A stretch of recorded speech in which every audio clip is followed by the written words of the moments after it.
The drunkard at the altar. On the shadow as carrier of the refused holy. A village had a holy man. He had been their holy man for 40 years. He had performed the rites at the temple. He had blessed the marriages. He had named the children. He had conducted the funerals. He had been, by anyone's account, a very good holy man. The village also had a drunkard. He had been their drunkard for 40 years. He had sat outside the wine shop. He had begged. He had occasionally been allowed into the homes of the kinder villagers for a meal. He had been refused entry to the temple 30 years ago, after an incident no one could quite remember, and he had not, in those 30 years, been permitted back. The holy man and the drunkard had been born in the same week. This was the kind of fact the village had not particularly noticed. They had been raised in the same street. They had played together as small boys. Something had happened in their 12th year that the village had also forgotten, perhaps a small humiliation, perhaps a kindness misread, and the two boys had taken different roads from that year. One had gone toward the temple, one had gone toward the wine shop. They had not, after their 12th year, spoken. In the 70th year of both their lives, the holy man fell ill. He was to conduct, on the following Sunday, the most important rite of the year, the rite of the autumn renewal, which the village believed protected the crops through the winter. The rite had been performed by this holy man for 40 years. There was no other priest in the village. There was no time to send for one. The holy man, lying in his bed, weak with fever, asked the village to bring him the only other man in the town who had once, as a boy, learned the old prayers. They brought him the drunkard. The drunkard was, that morning, sober. He had been sober for 3 days because he had been ill himself and had not been able to drink. He came into the holy man's room. They looked at each other for the first time in 58 years. "Brother," said the holy man. The drunkard wept. "You will do the right for me on Sunday," said the holy man. "You remember the prayers. You learned them when I learned them. You have not said them aloud in 50 years, but they are in you. They are in me also. We were taught them together. They have been waiting in you. You will say them on Sunday. I cannot enter the temple. You will enter the temple. I am telling the village now." The village objected. The holy man, weak as he was, insisted. They obeyed because they had no choice. On Sunday, the drunkard came to the temple.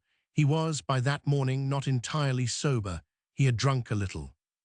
He had drunk because he had been terrified.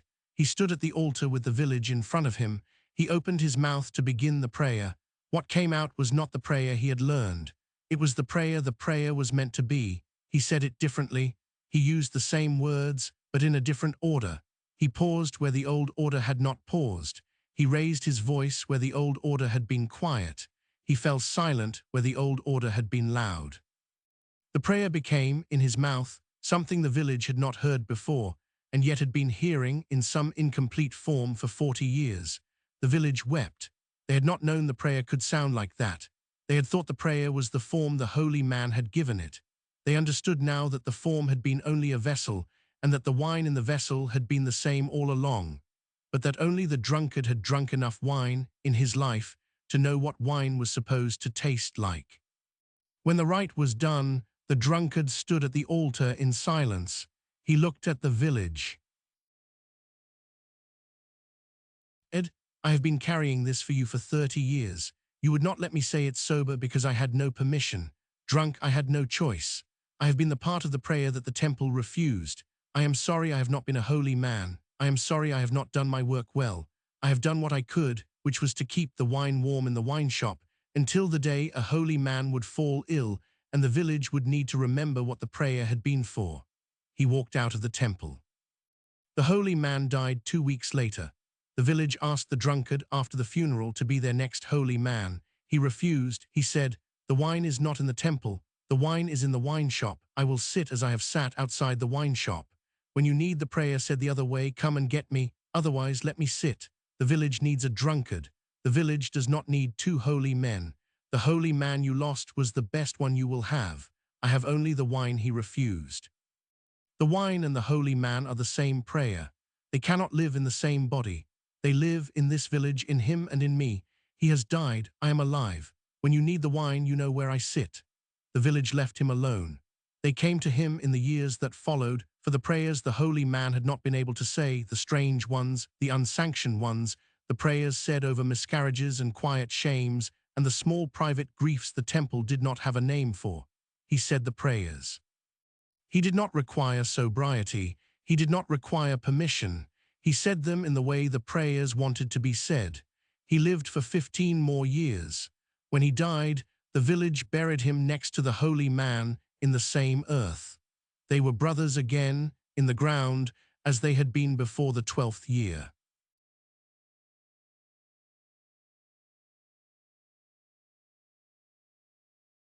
The drunkard at the altar carries the prayer. The holy man could not say, he has been carrying it.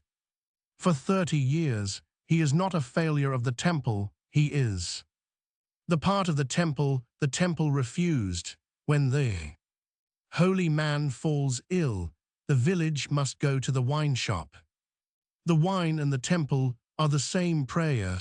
They live in two bodies because the village could not bear them in one.